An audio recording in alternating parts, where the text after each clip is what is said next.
I think I'm saying that we struggle all our lives to answer it. That it's the struggle that is important.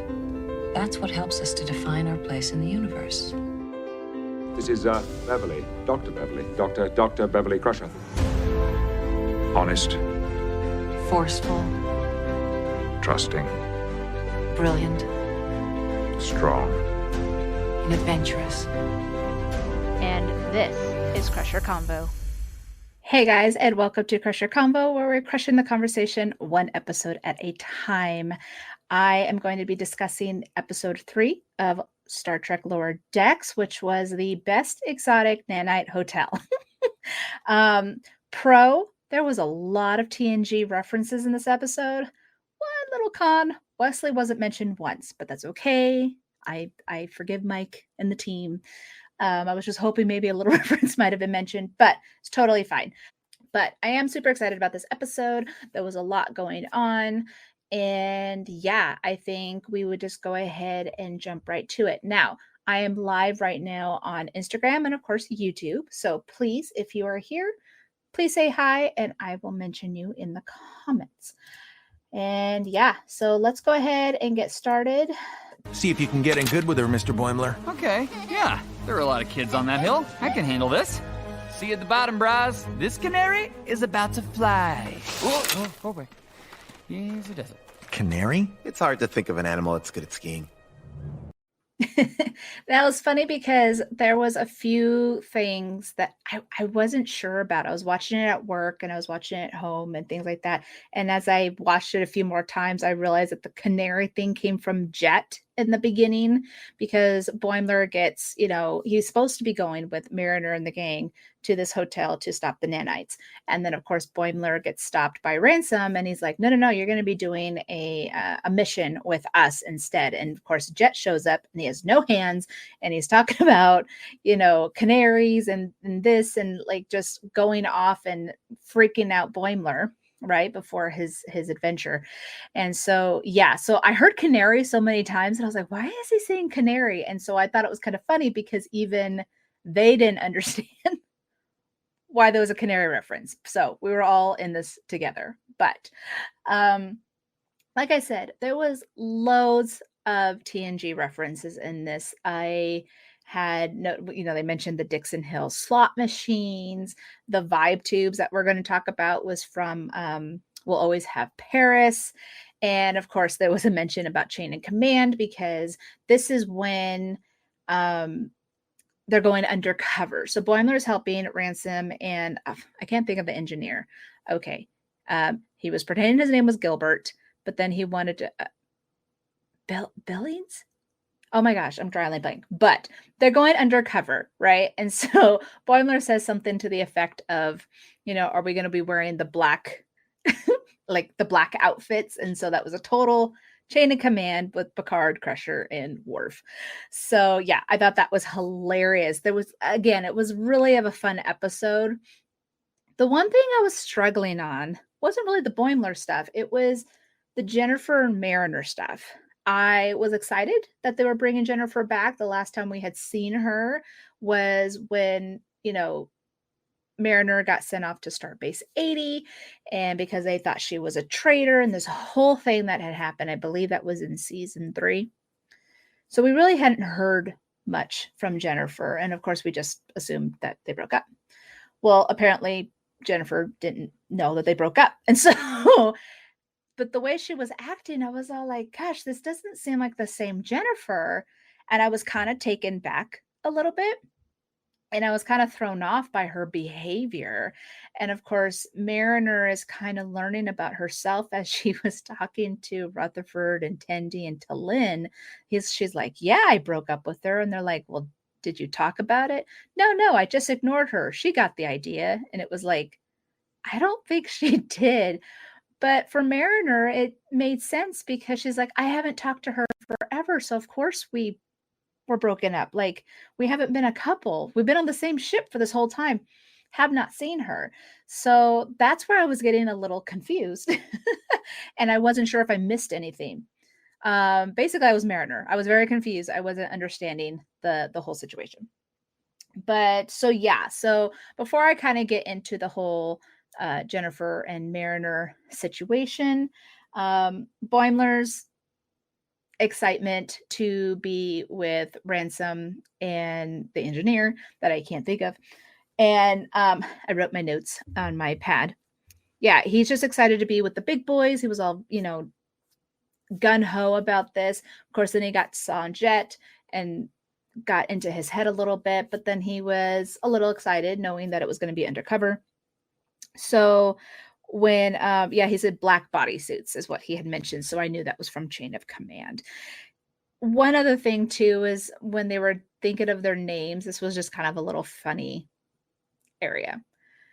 When they were, I think Ransom was like, I'm going to be Zach Ransom, because they weren't going to be undercover in a sense of being like little ninjas. They were going to go as bros hanging out at resort. I felt like they were in Ryza. I remember seeing the Ryza thing. So I'm like, are they in Ryza, or is this just a place that's supposed to mimic certain areas? Because where the Nanite Hotel was, it was a like a giant planetary cruise ship, like a station kind of thing, the size of the moon that Freeman said.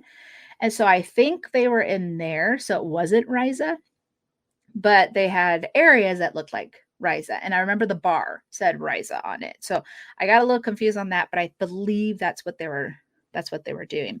Because I remember Freeman was mentioning in her captain's log when they were going there, she said it was a giant place that had different climates and, vacation spots and all this stuff. So it made sense that while the team is off trying to stop the nanites at the hotel, that Boimler and them would be off somewhere else in a different area of the cruise ship thing, however you want to call it. So, so I was wondering about that. But I was wondering why Ransom, because the engineer wanted to be called Gilbert, like McHandle or something. And he was like, no, your name's going to be Zandy, because that's a normal name. And I'm just thinking, I'm like, and this was like an on-running joke between the two of them for like the whole episode. And so it was hilarious, because Zandy is not a normal name, but to Ransom, he's all like, you got to go with the flow, bro. Like that was just how he was acting. We have J. Marie, love Talyn. I love Talyn too. I am going to be talking a lot about her in this episode. I feel like there was a lot of growth in Talyn's character and just how she has just changed over the season alone. Like it's only episode 3. We're already noticing some changes with her. So yeah, absolutely love Talyn. Absolutely agree. So going with Boimler and stuff, that clip I showed you, they're trying to find a runaway admiral. Okay. And they weren't really sure why this admiral ran away, but he went AWOL basically. And so first Boimler tries to like blend in with the locals, and he starts, I believe it was here. There was 2 species that they talked about, the Gallimites, which is what Ransom wanted him to talk to. But then he decided to go to talk to the Cretaceans, which apparently get offended very, very easily. And Boimler almost got his butt kicked until Ransom stopped him. So anyways, so he's, just like normal Boimler, he gets into his head, he starts making mistakes. Right. And it was all because Jet had gotten injured. So he just thought that he was expendable to Ransom. And so he was just like, he's just going to use me to, so he doesn't get hurt. And I'm just going to be, in sickbay. Well, it was interesting because that's what you kind of get that vibe, because Ransom was all like, go talk to the locals, go do this. Even when they went and climbed up the snow to go talk to what they thought was someone, which she was, but someone that knew where the admiral might be.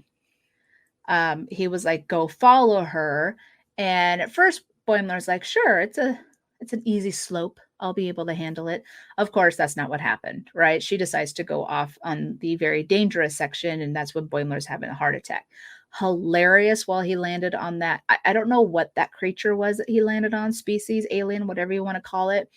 And he's like, you're touching my genitals. He's like, why is it on your back? He's like, where else would it be? Was laughing so hard at that part. So just wanted to throw that out there. It was so random, but it was funny. And also I wanted to mention, so of course he runs into that lady. He survives the whole fall. The scream as he's falling off the cliff. I can only just picture Jack Quaid just screaming in the studio, but it was so funny. It's the Boimler scream. We all love it. I'm so happy that we got to hear it. But he was talking to that female, and I guess she was I want to say a Denobulan, which I believe, okay, that's Phlox, right? So I remember when I had my interview with John Billingsley, I could not pronounce the word. So, John, if you're watching this and I'm saying the word wrong, my apologies. I have trouble pronouncing things, but I appreciate that you really tried to help me out during our interview. Denobulin. Okay. I think I said it right, but hopefully I didn't offend anybody or any Denobulins. See, I already messed up. So that's the problem. I tried too hard. So I'm just going to leave at my streak that I actually said it correctly, and we'll go from there. But I believe she was the Phlox species. And, which I think that's only been mentioned a few times or maybe seen, but I'm not sure if we actually really got anything in Lower Decks before. Probably have, but it was just fun that they brought that up, especially because right now I'm in the middle of Enterprise. So I'm starting to know these characters. But yeah, so, Boimler scream, he ruins the mission because he accidentally says he's from Starfleet. She takes off to tell the Admiral, but they figure out where the Admiral is. But the thing is that when they're trying to go find him, they're doing this little lazy river. Boimler's had enough at this point because Ransom is about to push him again into something dangerous. And he's like, Ransom's trying to be all like, I'm trying to help you, bro. And he's like, I'm not your bra. I got to tell you guys something. I have a teenage daughter. She likes to call everyone bra. Okay. And there's this ongoing joke for us mother with teenagers. We've been called ma, mama, mom, mommy, and now bra. Like that's now on the vocabulary list. I don't allow it. Definitely you don't call me bra. But I thought it was funny because Boimler's screaming at Ransom, I'm not your bruh, because I just had flashbacks of me telling my daughter that I'm not your bruh. Okay. So luckily Ransom's not going to get like in trouble, but I just had a moment with my daughter when it came to that. So I had to mention that because I was just laughing so hard. So anyways, they get caught. They get taken to the Admiral, and he's in a place called AWOL Falls. It kind of looked like something from Survivor. Like all of a sudden, they're like handcuffed on the top, and Boimler gets taken to the Admiral, and he's kind of made his little retired nest there. Like all of a sudden, he's like, this is where I'm going to stay. This is what I'm, no one's going to bother me. Starfleet's not going to take me back. And he knew that they were there because he said that the resort told him because he was an elite Latinum guest or Latinum elite guest, which is what I wrote on my thing. And as anyone knows, if you've gone to hotels, there are platinum elite guests. And so I thought that was funny. I work in hotels. My husband works in hotels. We deal with those kind of guests. And so I kind of chuckled at that point. Now, in my particular hotel, we don't have like platinum guests, but in my husband's hotel, they do. So it kind of brought back a little bit of memories of that kind of stuff. Because yeah, if you're on the top tier, you get a lot of perks. So That's for sure. But yeah, he's in AWOL Falls, and he was just upset that he was getting boring missions. And at first, here's another TNG reference, and in Voyager, Boimler goes, what, like too many Borg missions, right? Because we've made the joke of we've had enough Borg, right? Like we're done with the Borg stories. We're good. Let's move on. And I think that was Mike's way of throwing that in there. But it wasn't. He was milking space whales. Boimler got excited when he heard that. At first he said the Gormagander. I don't recall. Again, guys, help me out. What a Gormagander is. And I'm sorry. I hope I did not lose my nerd card over this. But as of like last week, I had said I didn't know about Blue Orions, and apparently they were on TAS. So if you guys could help a girl out, comment below. I would greatly appreciate it. I even did a TikTok about it where I was slightly embarrassed, but I was thanking It's Got Star Trek for letting me know. So I'm happy to learn all these things. But what I did recognize was not only the Gormagander, but he said Galaxy Child's things. And that was that weird creature from Galaxy Child in season 4 of TNG.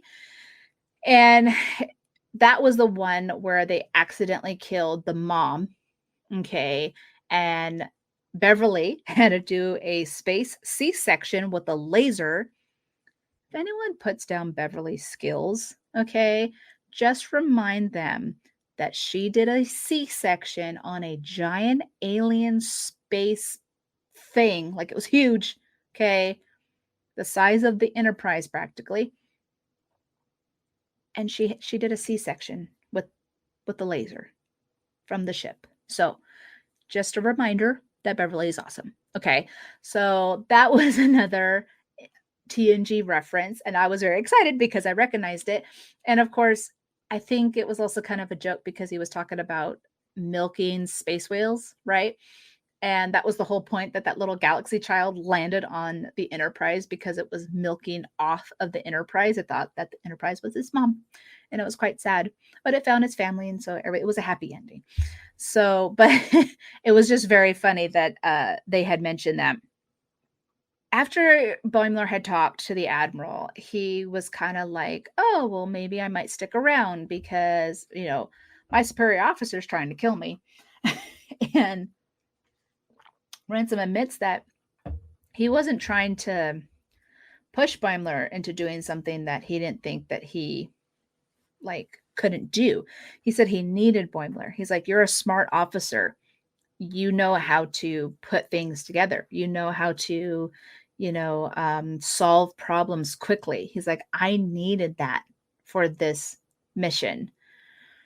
So if Jet just didn't get into Boimler's head, he would have been able to handle this mission just like Boimler can. One thing that I have learned just in this season alone is that Boimler has gone from a very scaredy cat, oh my gosh, everything's going to go wrong character to way more confidence. Hello, Joe, saying, hey, I'm so happy for you to be here. Just talking about how Boimler has grown so much in this season. I mean, just in the last episode, which I believe was Shades of Green, he had to go save those 2 ensigns that were under him, and he jumped on that bike and was like, let's do this. Even though he was backwards, okay, he still has some Boimler moments, but he was gung-ho, let's do this, straight, did not freak out, right? I think Ransom sees that in Boimler right now, and he's like, I can really utilize this in these missions, especially these crazy missions, right? That's why he got promoted. That's why he's now a junior grade lieutenant. That is why he is growing up in these certain ranks. He is in a position where he can be that alternate Boimler that we saw with the beard and doing the Riker maneuver and all that stuff, because he has the capacity to do it. And so it was so cool to see that and be able to witness more growth. And then he has to realize, I got to get out of my head. Like, I got to stop freaking out about every little thing that's going on. So I loved that. And I loved that Ransom was all like, no, we needed you and we need your help. And so there was at one point, I can't remember what Ransom said, but there was at one point where Boimler was like, oh, you noticed, right? And it was just hilarious, right? But because he's just being Brad Boimler. But he clicked in and was like, okay, I got to save my superior officers. And he just doused himself in suntan lotion, and all of a sudden he was slippery and he got them all out. He didn't let fear guide him. He just did what he knew what to do. We're seeing this massive growth with Boimler this season, and I love it because he's still funny, he's still crazy, he still does the screams and the freakouts and all that stuff that we love about Boimler, but we're seeing Boimler's best this season. And this is only episode 3. Got 7 more to go. So I really wanted to mention that. And before we even kind of finish how, because the Admiral does get stopped, obviously. He gets a little crazy at the end, and all the people that were helping him, they're like, that's not our vibe. Yeah, we're gonna go down to the next resort. Bye. So of course they succeeded in their mission. They took the Admiral home. So that whole Boimler section was funny, but it was growth, and it just showed a lot of potential in Boimler. Back to Mariner. So, as I was saying earlier, Jen shows up. She's like, babe, sweetie, honey, giving her kisses, all this stuff. And Mariner's like, I told her we broke up. Oh, no, wait, I didn't tell her I broke up. I just assumed she knew we broke up because she didn't have my back and we haven't spoken to each other. I could understand why she thought that. Honestly, we all did because we haven't seen Jennifer. But that's where I was a little off of like, what is Jennifer's game? Like, what is she doing? Because if they hadn't spoken for that long, why was she just being all cutesy to her? It didn't make sense. And I was wondering if it was going to, and it does. But it was just kind of weird, especially it was kind of this roller coaster because at first she's all cutesy in this. When Mariner realizes that Jennifer's going to be reassigned, Mariner likes like, oh, well, I'll play along so I don't have to hurt her. And then all of a sudden Jennifer shifts. Like she just all of a sudden goes, why are you trying to keep us apart? And why are you doing this? And then she's kind of being aggressive. So the Mariner's super confused and she's like, what is going on? But they also have this mission to stop these nanites. And it's not even just, they're like little slug nanites, like running around. And, so very different than what Wesley had created, but they're trying to stop this creature and it's just getting bigger and bigger and bigger. And it's like this blob. Like, has anyone seen The Blob? Does anyone remember the 80s Blob? Okay, that movie terrified me as a child. Anything with slime, I freaked out. Okay. And it was because of that movie.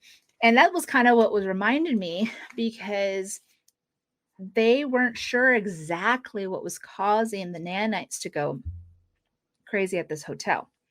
So yeah, it was just really weird on why these nanites all of a sudden lost their minds. Okay. And then it was also really weird on why Jennifer was behaving the way she was. The one thing, as J. Marie had mentioned, love T'Lyn was kind of fun in this episode for being a Vulcan. She was pretty chill. She was like excited that Tendi was here in her own Vulcan way, obviously. And she was mentioning they saw a poster. I wrote his name down. I don't want to say it wrong. I believe it was Krog. So apparently he's an artist that does the vibe tubes that we've seen in We'll Always Have Paris. And by the way, it was like in the cafe next to the waiter doing musical instruments off in the corner. But you'll see it. If you go watch the episode and Picard goes into his holographic cafe, you'll see the guy with the vibe tubes. Apparently, she's a huge fan of his work. And there are moments where she's like getting really excited, basically starstruck and just, oh my gosh, but in her own Vulcan way. And it was just so funny. And it was so Talin. You know, from the moment we saw Talin, she was very hard, maybe too Vulcan, you can say. And we've definitely seen her soften up by being with the Cerritos crew, just like what she did in it was Shades of Green. She was trying to help Rutherford. She tried to help him with the shuttle. Then she destroyed it because she realized how important it was for him to keep working on it while Tendi was gone. And then she even added herself on. She did a little crayon sketch of herself on the ship. She feels like she found her family because when she first arrived on the Cerritos, she was contemplating going back to her Vulcan ship captain. But she had issues with that captain and stuff. And I think she really found herself being at the Cerritos than she did at her Vulcan ship. So I think this is also more growth for these characters. And these were just little side moments as Mariner's dealing with the whole Jennifer situation and they're dealing with the nanites. But it was a nice little fun moment to see for Talin. It was nothing huge, but she ended up saving them in the end with Jennifer's idea. So yeah, that I wanted to mention, especially because J. Marie was like, love Talin. And yes, we do. We definitely love Talin. So anyways, Rutherford is calling these nanites that are glumping together the glumpus. So they're trying to figure out what is going on. And as Jariner, as Jennifer had called them, are fighting, this glumpus decided to go huge and basically is eating everybody.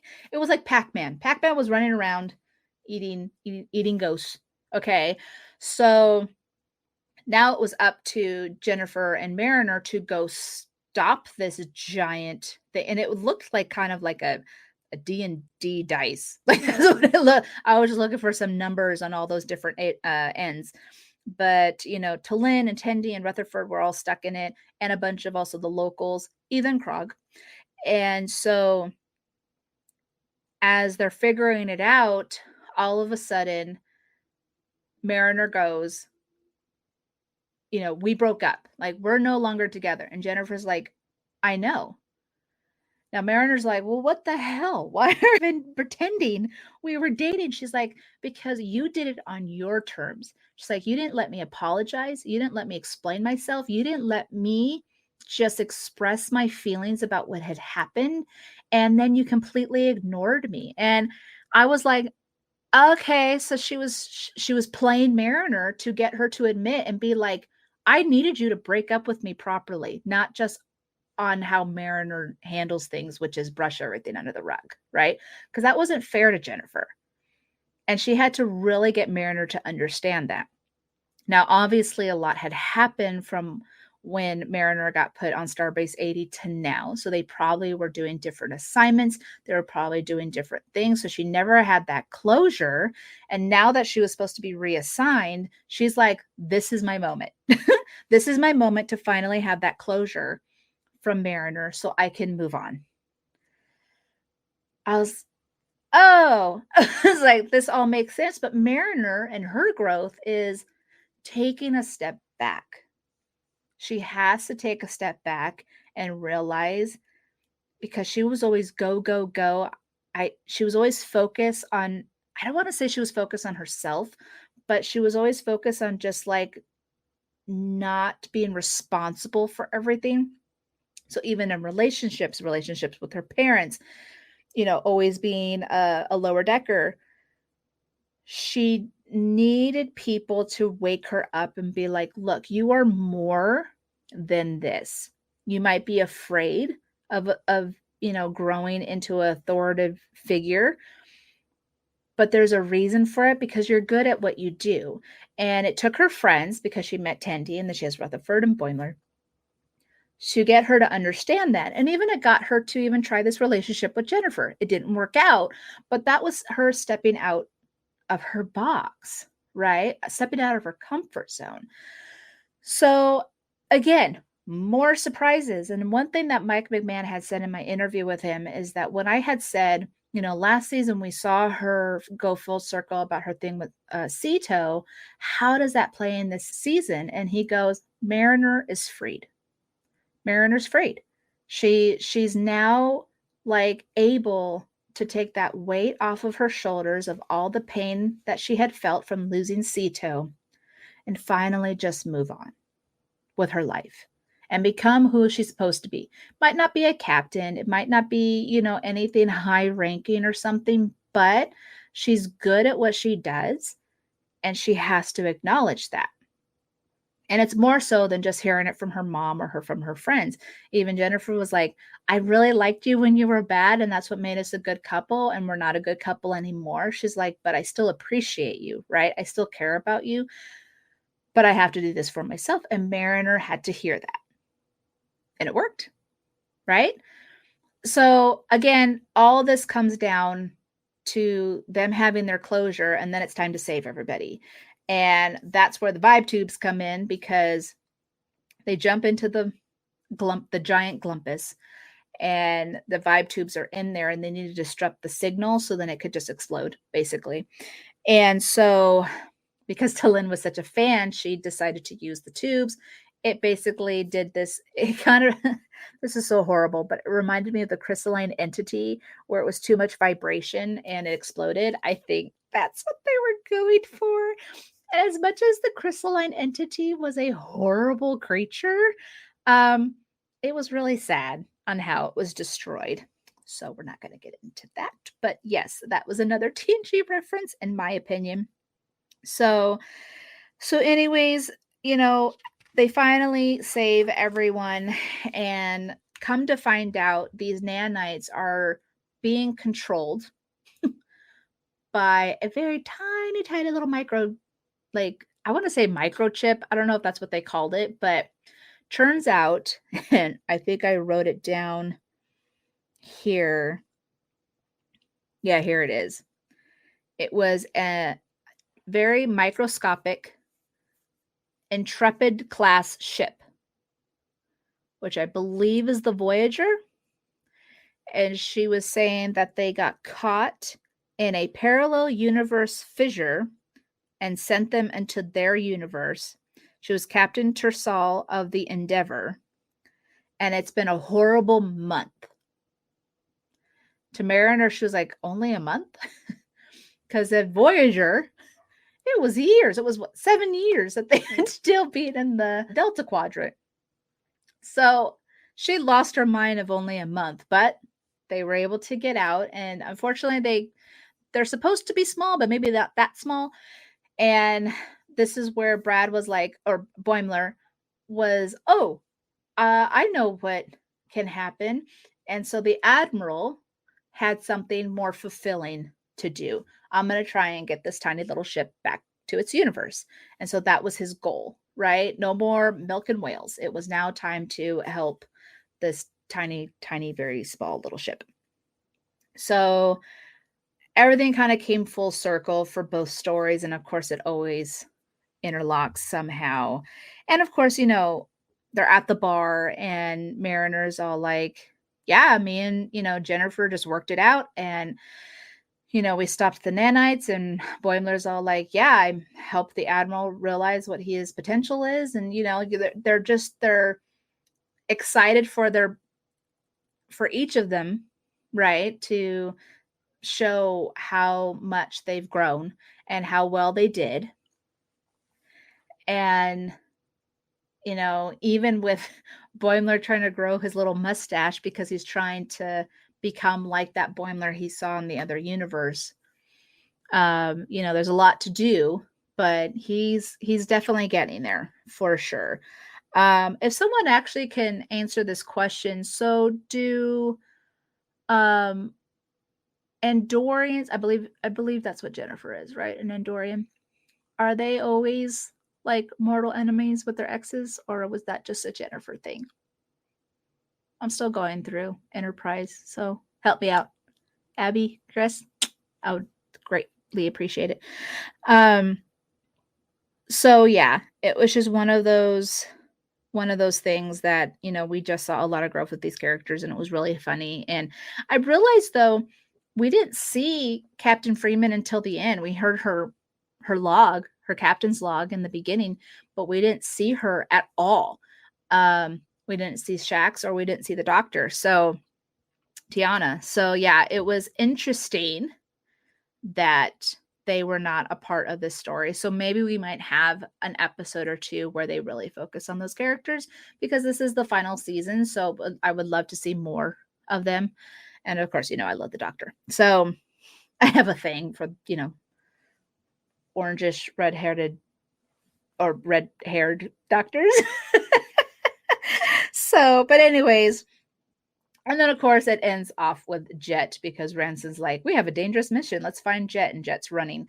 So that came full circle too. But yeah, it was overall a great episode. I enjoyed it. I think the majority of the people that I talked to enjoyed it. I thought maybe it might be more of a scarier episode because it landed on Halloween, but it wasn't. And that's fine. It wasn't like it had to be. I was just wondering if it was going to be. Which I hope everyone had a happy Halloween yesterday. J. Marie says, we demand either another season or some full-length movies. I agree. I would love more seasons of Lower Decks. I would love a movie. When I was talking to Mike McMahon, we had mentioned that. And he says, how awesome would it be if we were able to do a full-length, full-budget, 2D animated movie with these characters that we love so much. He had mentioned that he really wanted to write Gates McFadden into the show, but it just didn't work out because they were doing Picard season 3 at the time, and he knew that was more important. And he also didn't want to take the seriousness out of it due to the fact that, this is a comedy show. So if he had more seasons, we would have had Gates. A little upset about that, but I'm sure she is too. So yes, let's hope for more seasons of Lower Decks, because they're not done. We've gone from like our shows being 7 seasons and now they're dropping them to 5. The problem is we were spoiled with the original Treks, except for Enterprise in the original series. We got 22 or 26 episodes of whatever per season. We're only getting 10, right? So it's a little different when you're only getting 10 episodes per season. They're great. We love them. Like Mike was saying, he was blessed to have these 50 episodes. And then I think with Discovery, they landed maybe in the 60 mark or something, because I think some of their seasons might have been 13 episodes, which is not a bad number. I don't mind 13. But there's just more to the story that we would have liked to see. So yeah, I definitely am with J. Marie. I really want Lower Decks to come back. And it's not even over yet. And I'm already sad. Like, it just sucks. So yeah, that's just how it is. By tricorder. All right, guys. So that tricorder rating, 9 votes. Woo! We got this. 22% gave it a 5 nanites. 67% gave it 4 runaway admirals. 11% gave it 3 canaries. And no one gave it 1 or 2 vibe tubes. So definitely a solid 4. I agree. I don't think it was the best episode I've ever seen. But definitely not middle of the road. So I definitely will give it a 4. I definitely agree with that assessment. I had loads of fun.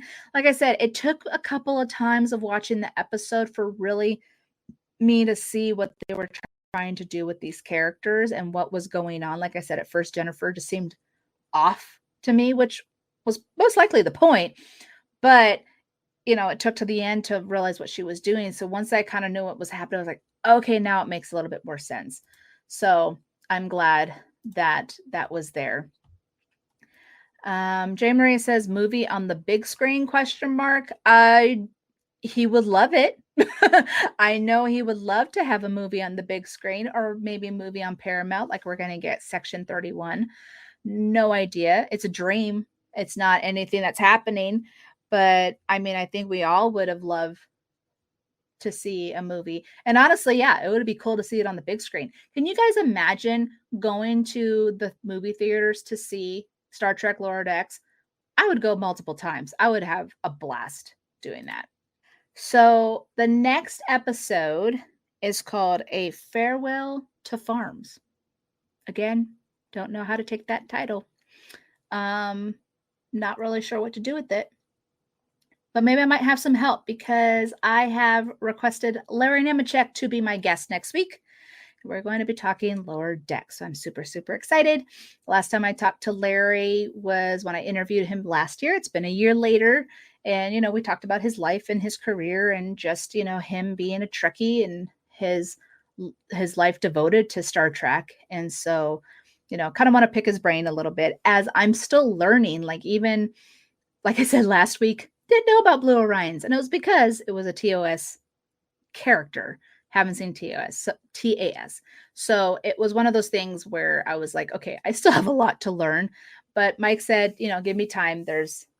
I'm new and it's 900 plus episodes. So it's a lot. But yeah, super excited to have Larry on. I'm very grateful that he'll be able to take the time with me to talk about this episode. Like I said, I'm not really sure what to make of it, but I guess we'll find out because, you know, I wasn't 100% sure what to think about this episode, and it totally took me to a whole new direction. So I'm just happy to check these things out.